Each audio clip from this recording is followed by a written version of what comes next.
In question number 5 of this third exercise, we'll have to state whether a square prism is same as a cube, and we'll also have to give an explanation for this. Now we already know that a prism is a polyhedron whose base and top are congruent polygons and the lateral faces are parallelograms in shape. Now to understand this property, let us consider this set of solids on the canvas, where in this solid we see that the top, which is this part of the solid, and the base, which is this part of the solid, these are two congruent polygons.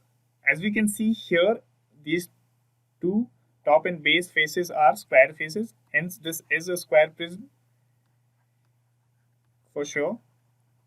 And if we observe the lateral faces of this square prism, the lateral faces are these, we see that these are parallelograms. So hence we see that this is a square prism.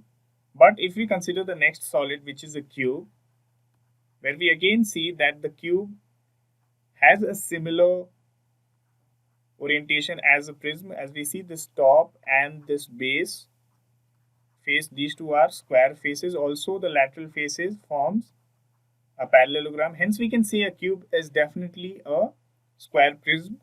But when it comes to a square prism, if these lateral faces these are square in shape, then the square prism is a cube. But if the lateral faces are rectangular in shape, then the square prism becomes a cuboid.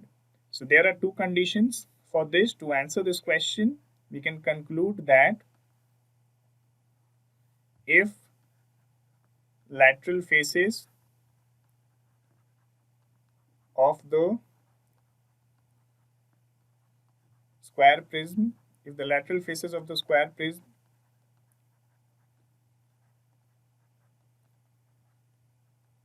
are square in shape,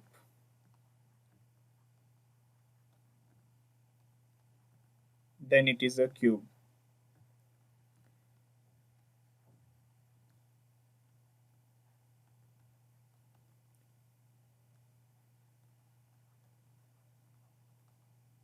So this is the thing which we can understand from this part, and this is how we are going to answer question number 5. To learn more about how QMath can help you crack school and board exams, explore QMath Leap, a live online classroom program run by highly experienced and committed teachers.